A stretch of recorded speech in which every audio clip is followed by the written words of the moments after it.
get claim on that because I left the sound on so you can hear the engine, whatever. Anyway, so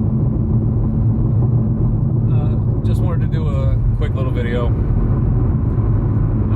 I do plan on editing this, so I want to put in maybe a little video, maybe a little shot, pictures from what we just did today, where there was a kid who fucking loves cars, and his 7th birthday was today, but he can't have a birthday party.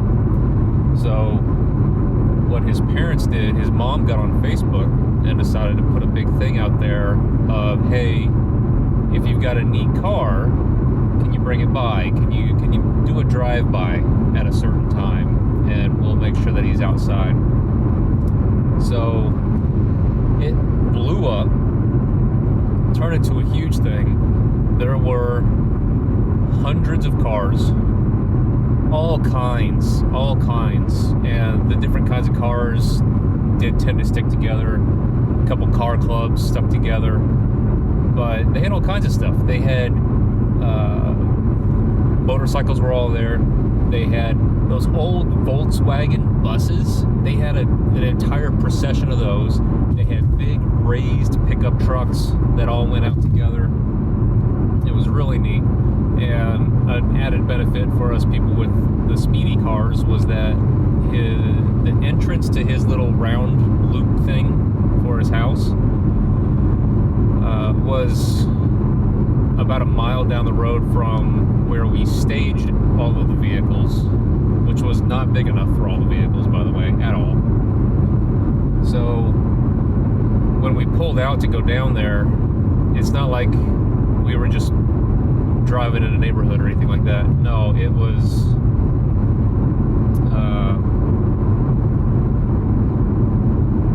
I had a little bit of fun. We got to have some fun. Maybe I get to put that in there.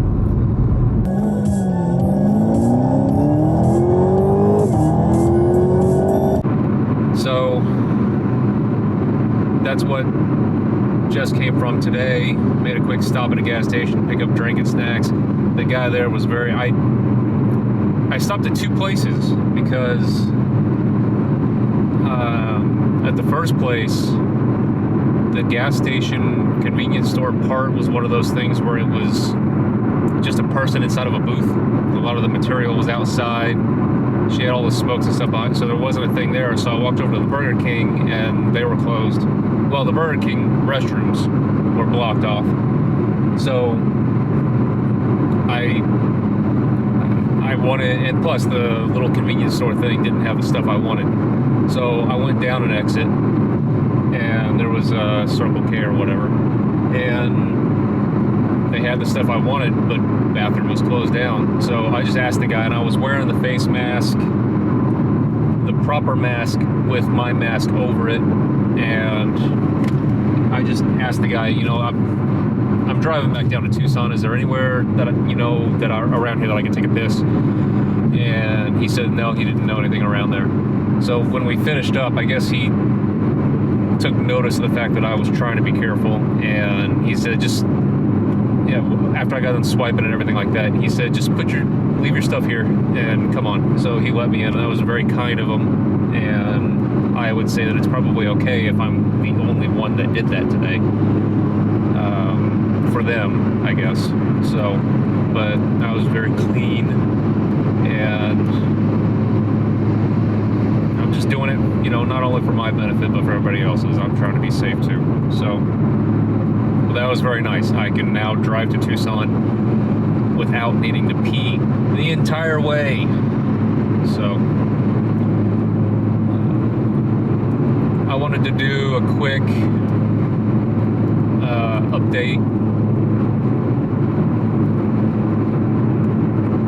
Work is still going. We are still required to be there. We are still physically doing stuff at work. And even if we aren't, we're still sort of there on standby. None of us are remote. Even if we are not the ones on shift, we still show up for the normal 8 to 5. And the company that we are working, not my company is being nice about how they're handling things. The company that we are working at is also being nice about how they're handling things. They're actually doing a thing where for their employees, they get 2 free meals a day. And including in addition to a little bump in pay, I think. My company is doing a small bump in pay, but they're also paying for mileage if you have to work on site. But they're also, the company that I'm working at, they are now doing a thing for non-employees where you can get one of their prepackaged, they're just going to start making a whole bunch of extra prepackaged meals, and you can get one for $1 once a day, and that's a very kind thing because X has told me even the meals that she makes for me cost more than $1 of stuff put together. So I'll start taking advantage of that. It's very nice. So that's, if I was working at home, I do feel like I'd be able to create more content for you guys, even if it was just low effort streaming, just for us to hang out, because taking the commute out of it, being in a place with good internet, because the place up in Phoenix is still as crappy as it ever was. So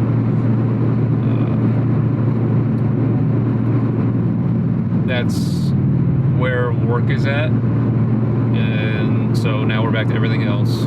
So I'm going to be talking a lot with Exis over the rest of this weekend about how to restructure things, because I need to focus, because I don't feel that Raider is getting enough attention, and at the same time there are other things that I'm passionate about as well. And so I don't know why.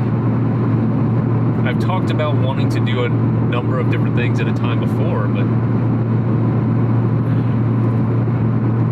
I guess it's weird not realizing until now that all of those things are genuinely passions. So what I'm doing with Raider isn't my only passion. It might be my greatest, maybe it's just my greatest passion that could be a profession down the line. I don't know, but I've also got, it's just going to be so damn neat, and I need to make sure that I set time aside for it. What I'm doing with work, I have decided that although it would greatly benefit if I could, because it's a massive project that will technically never end, but I have decided, and I'm going to be sharing with my bosses, like 3 levels of bosses in my next update, that I have decided, for the sake of my personal life, for both things that I want to do and her, I'm not spending any extra time doing it. If they want to allow me to work overtime in order to get more of this stuff knocked out, that's fine, but that's not even a conversation I feel like I can have right now, because the stuff that we've been doing at work, I haven't been able to work on that project, so I don't really have anything to show them yet, to show them that it would be worth the time. So that's a later on discussion, but that's the thing. I'm not spending any of my personal time doing it. If they want to allow me overtime, then that means I'm getting paid for it, and that's fine. But I'm not spending any of my personal time to get this project off the ground. And I am committed to, if I'm working 40 hours a week, I'm working 40 hours a week. And then I'm closing my laptop when the shift is over, and that's that. So that's good. That's healthy for my personal life. But I can't wait to spend time with her over the weekend discussing things, and to share with you guys what that stuff is later on. You guys, I don't know when you guys are going to see this. I intend to stream at least once this weekend, so maybe this will be up before that, I don't know, but it was going to be twice, but then stuff with the car came up. So I got a message on Thursday from a guy who wanted to do a shoot on Friday So went out and did that, and it was all social distanced. And then one of the guys there mentioned this thing about the kids' party, and so I decided to go ahead and impromptu just stay in Phoenix last night. It's nice to have another room that I can just do that. But I went to the room, opened up the laptop, had the Switch with me, and so on, and got some stuff done. So then did the kids thing. Did more, stayed careful and all of that stuff when we were in the staging area and everything like that. Had my mask on, kept to myself detailing the car anyway. So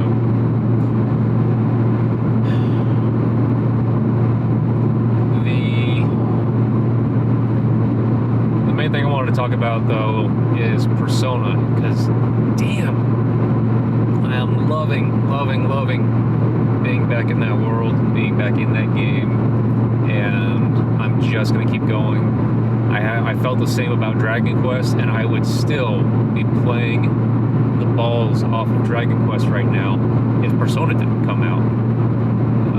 And when I don't know how long Persona's gonna go, but Dragon Quest had a very, very long post-game type thing to deal with, and on top of that, it had the Draconic quests where you could restart and play through the game with a whole bunch of modifiers, and these things were tough. These things were really tough. I don't remember all of them, but I'm also pretty sure that if you want to enable all of them at once and go through a game, it would be an exercise in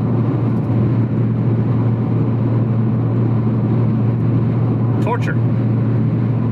Just from what I remember, there was one box you could tick where enemies that were lower level than you would give far less experience, and at a certain point would just not give any experience at all.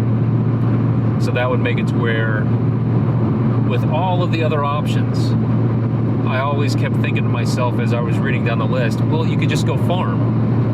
You know, ticking all of these boxes just seems like it's going to make the game take longer, not necessarily harder, because you still had a workaround for the increased difficulty that these other things are giving you, and that's just go level up some more. But then they put that box in there, and I thought that that was incredibly clever and smart and all that sort of stuff. If you can't go kill those easy things and farm experience, then no, that's not a solution. Now, I don't know if the developers tested with enabling all of the boxes and then having one of their guys go through the game. I don't know, but I would hope so, because I do feel like that's important. I don't feel like there need to be challenges put into a game that aren't necessarily doable, unless it's something where it's very, very clear that that's what you're getting yourself into.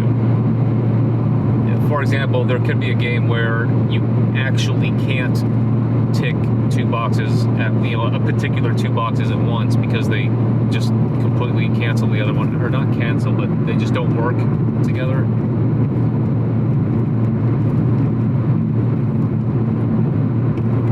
Having a hard time quickly coming up with examples, but here's a really stupid one. A box that says you can only use male characters, and a box that says you can only use female characters.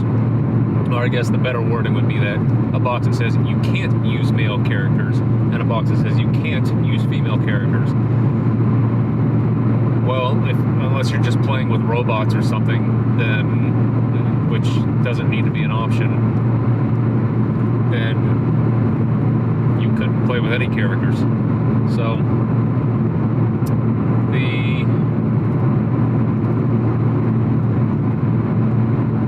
trying to think of the more boxes. There was one that said that you don't learn abilities. Now the thing is, in Dragon Quest XI, abilities are incredibly useful. That's how I fight most of my fights. And even when I do the fights on auto, unless I tell them to don't use MP, even the computers spend most of their times not casting spells, not attacking, but using abilities. So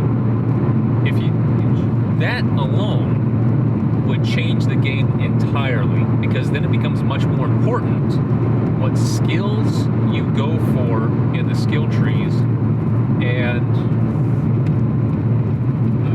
your gear, because you're going to be taking more hits. Combat's going to be longer. You're going to be taking more hits. Combat's going to be more turns, unless you spend a lot of time crafting and making the most out of the vendors that are available to you to deal the most damage with the attacks and spells that you have. So there was another box that said something like, I think there was a box that said monsters don't drop anything. That's big.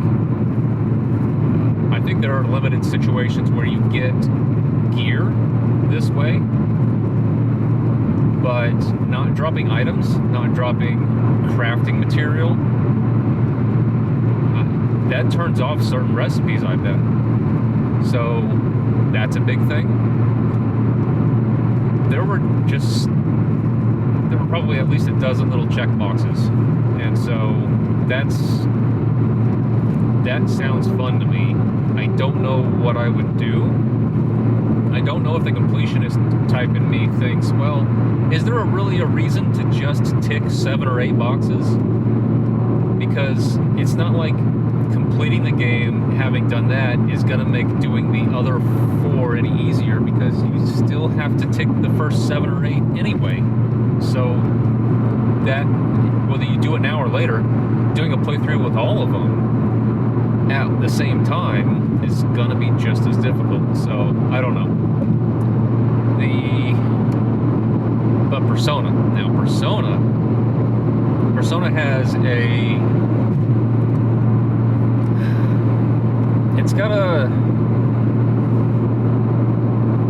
its end game is more primarily around, so Dragon Quest has the thing where you beat the game, you beat the boss, and I've done that, and I did that, you guys saw that in those videos where I finished up when I was in Israel, and so I just recorded and put them online. And then you get to a point where this character says, oh, you can go halfway back into the game and that character won't die and you'll still have them in your party, and maybe a lot of other people won't die either, but only you can go back. So I've done that now. It played out kind of weird but neat. I didn't really have any complaints about how it was handled. They did do a couple creative ways, they solved a couple problems arguably lazily, but it was fine. It was a way to make sure that the game remained fun, instead of making you jump through a whole bunch of hoops just for a narrative reason, and that's it. They wanted to make sure that it also remained mechanically fun. So when you do that little reset type thing, it actually opens up a lot of things in the game, including some quests. I got to the point where I had done all of the side quests with X's help. I had done all the side quests that I could do in the game without having the ultimate key and without just being in that portion of the game, because it's like certain NPCs don't want to talk to you or just aren't there until you do this little reset thing. And that kind of makes sense too, because when you go back and you do that thing and you save that life, you don't just save her life, you save a lot of lives, and the world around you changes. And then it gives you another enemy. It's really neat, because what happens when you go back in time is that you defeat that boss that took the whole previous game. When you go back, you're actually able to defeat them earlier. Not that long after you go back. It's pretty quick. So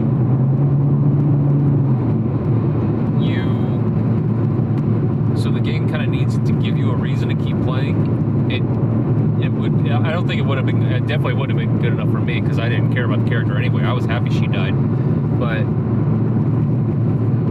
it probably wouldn't have been enough to a lot of people to just say, okay, you've completed the game again, but with this person in your party. Because if anything, all that did was that just made things easier. Because now you have another optional party member that had a skill set, a move set that was different from everybody else's. So what did this accomplish? The game gives you another enemy. So what you realize is that that big bad enemy in the game actually did something in the first playthrough that you thought, okay, that's weird, but that's done. But when you go back in time and you defeat that character earlier, that character is not around to do that thing that he did. And that thing that he did, you didn't know before, actually prevented a more dangerous enemy from spawning in the world. So now the trek is to do what you can to beat that character. So that's where I'm at now, and I'm still going about all the side quests and such. That's how I want to do it. I want to get as much of this game done as possible before I start that. And an added benefit to doing that sort of thing is that you're not doing the quests for nothing. It's not just getting some gold. It's, you get things. You get a lot of the quests in this post-game. They come with, they give really nice rewards. So you go through all of these motions and all of these difficult battle things that it wants you to do. You actually get some amazing weapons and other gear that you wouldn't have anyway. So I'm going to go into the end game better equipped. So I'm having fun doing the quests in the first place, but on top of that, I'm gonna get nice new stuff that have bigger numbers. So that's Dragon Quest. I'll get back to that one day. Persona. So in the last video, I asked you guys to comment, what do you think I should do? And I wanted to analyze, I got one comment. I want to analyze Bain's comment to see, to help me decide what I should do. So I think it was something like, nice bandana, bro, with 3 thumbs up. And it took me a minute, but I understand what he was trying to say. So what he was trying to say, so the nice bandana bro, or similar, was saying, okay,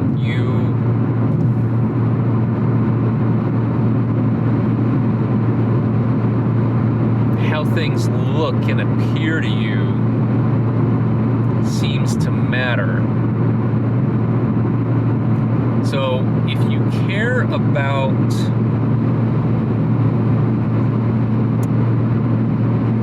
the image as a whole, even with yourself, then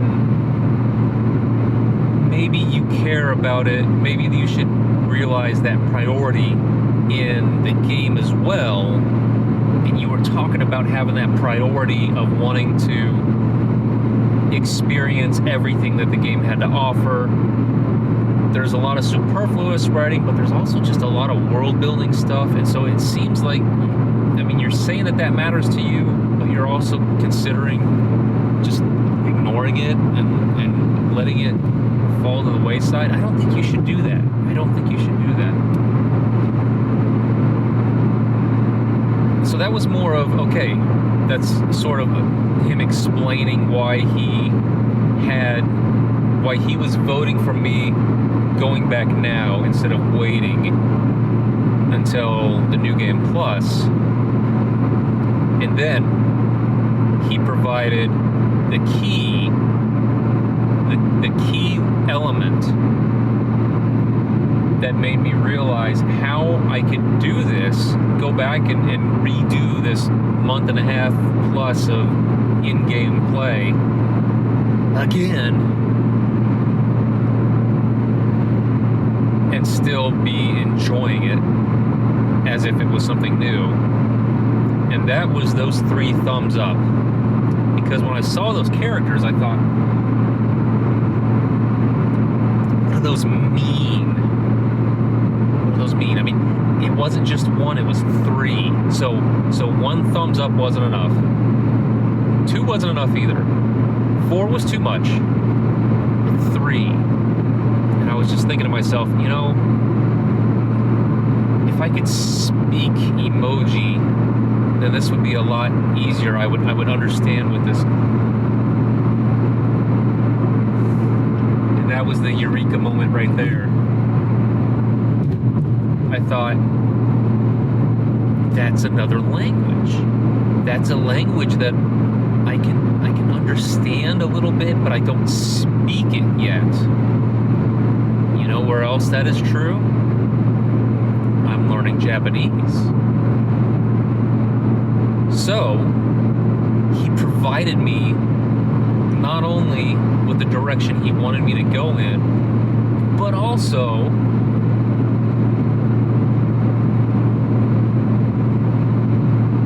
the way to make it fun. So I started the game over and I did the settings so that the voices are all in Japanese and the subtitles are in English. And it has been a lot of fun. And I'm realizing that there's a lot of the same stuff going on in this game that I notice in a lot of other media, where it was originally Japanese and it's been translated. So knowing hundreds of words in that language so far has shown me some things. So when I go back after the fact, like there was that Chin Pokemon episode with South Park, and I was understanding what they were saying, and it was funny to me.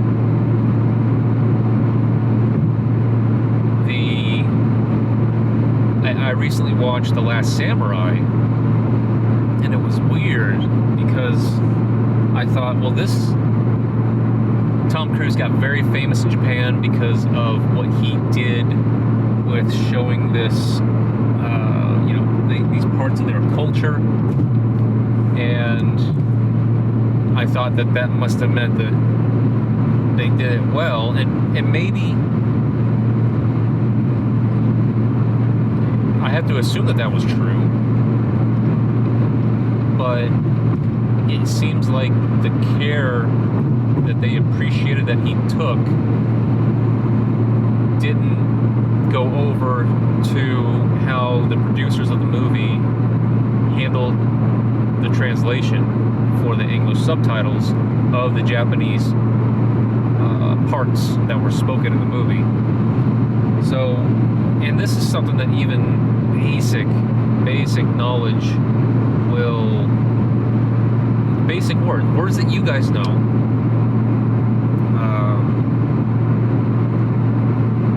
where when someone,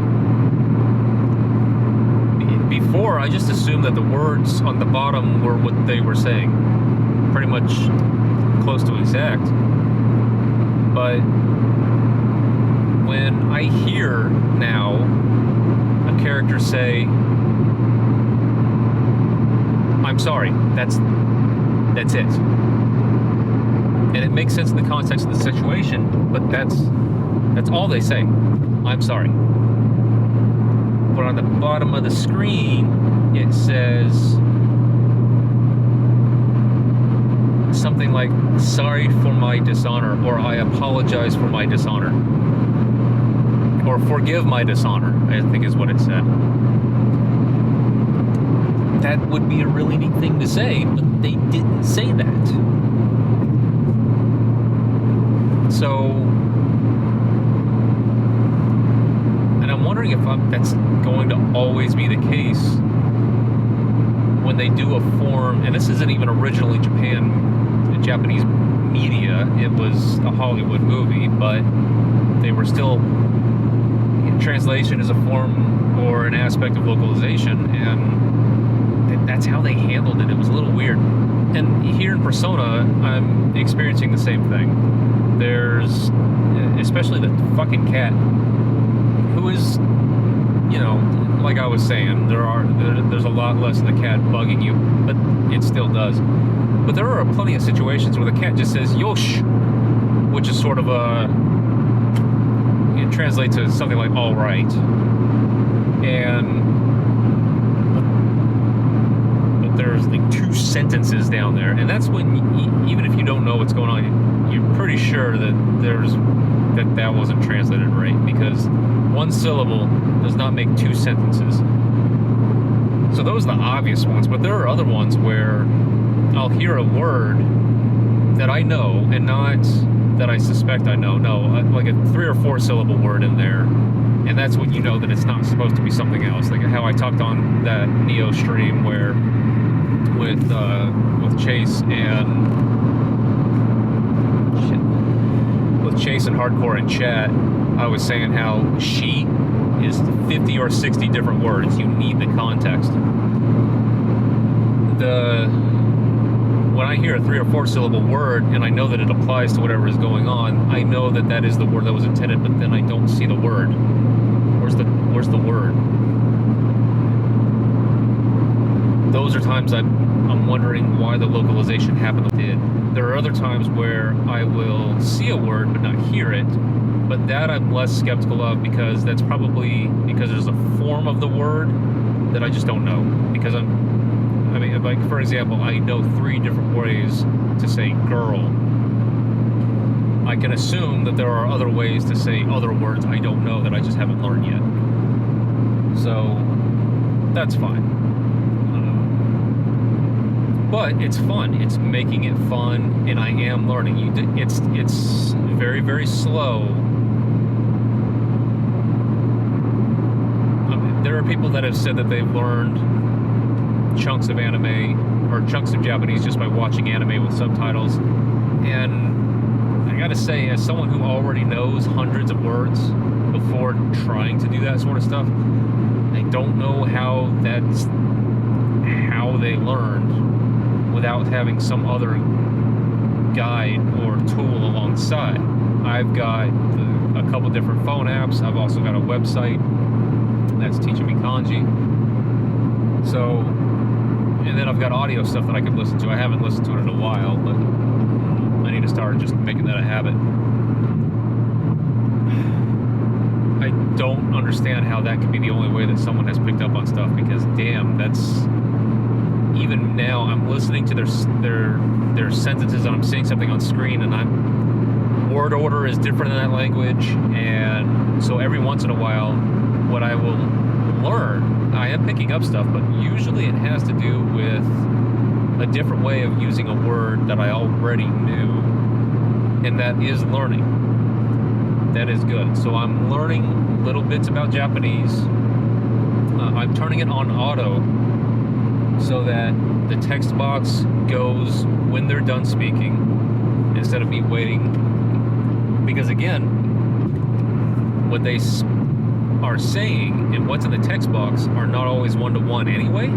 So if I just leave it on the auto, then that kind of takes care of a lot of that disconnect itself. Unfortunately, it means that I also need to have to make the conscious effort to read as fast as I can, because again, sometimes it'll just be a character saying "yosh," but that was 6 words, and so it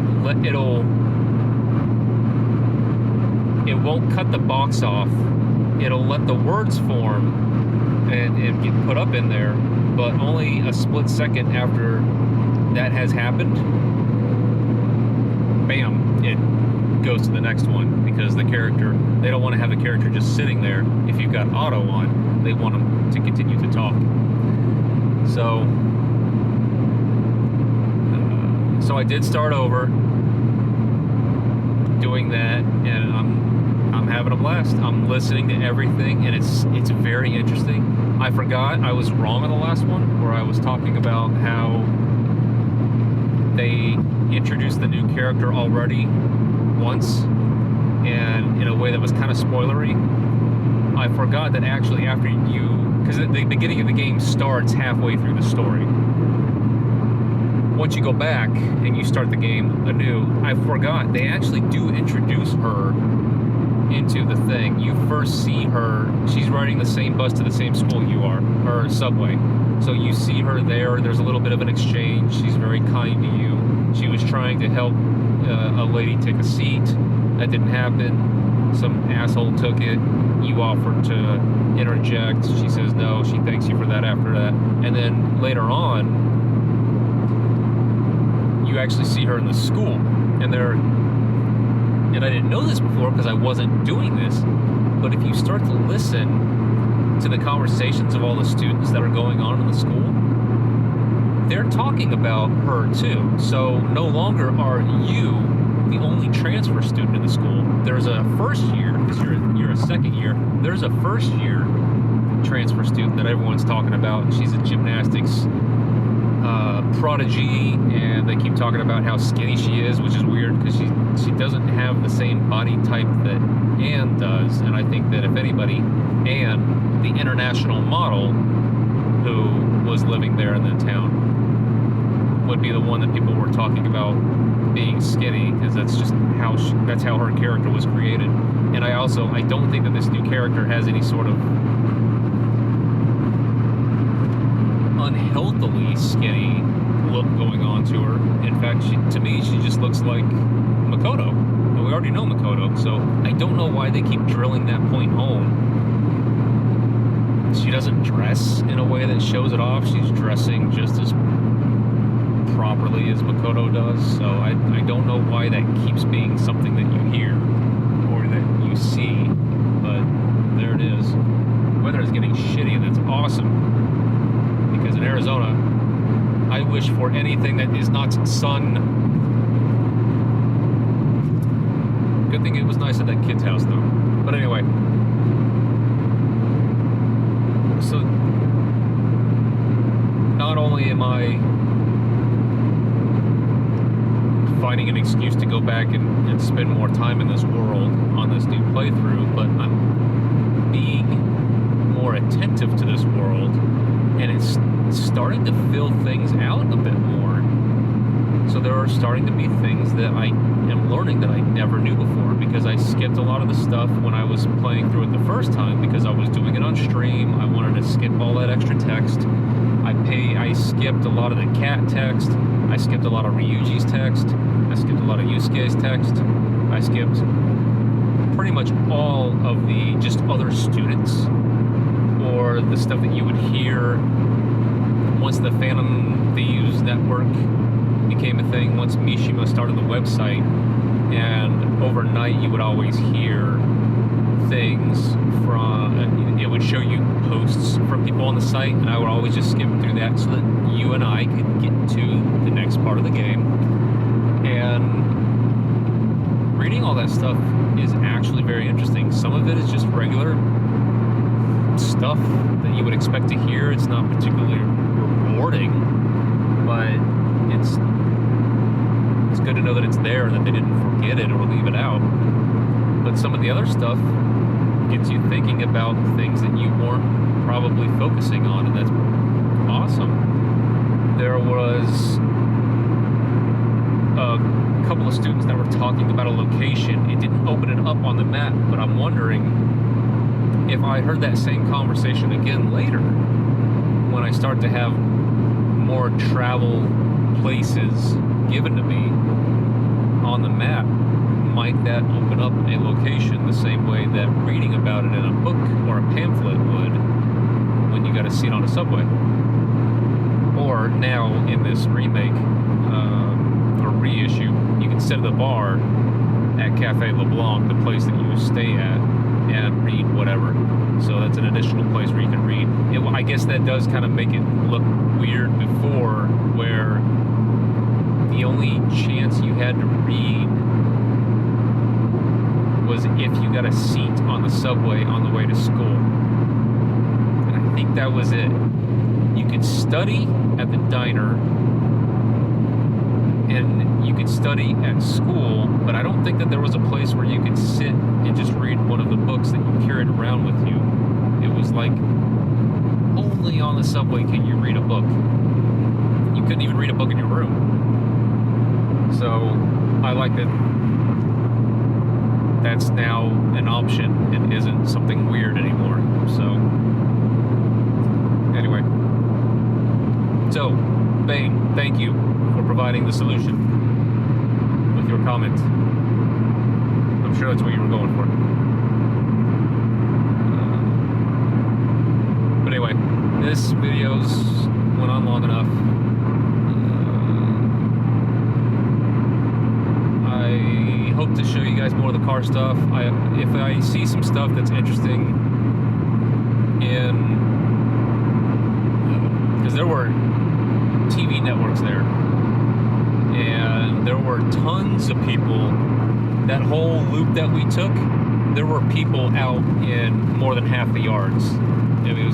Everyone was taking advantage of the fact that this little parade was happening, and they could get a lot of pictures or video of neat cars for themselves as well, even though we were doing it for that kid. And she even said in her Facebook post to look for the house with the balloons, because we know that other people are doing this and are going to be hanging out, so we'll make sure that his is the house with the balloons. So the only other balloons that were there were at the entrance to the road, so that all of the cars knew, because again, it was about a mile down the road from the staging area, so they wanted to make it obvious which road to turn in as we were going down in groups. So yeah, I'll try to edit some stuff with the car in here in this video. But other than that, I will see you guys tonight. If you guys see this before Saturday night, but I intend to stream Saturday night, so if you guys are seeing this after the fact, I hope the stream was fun. But that's it for now. See you guys later.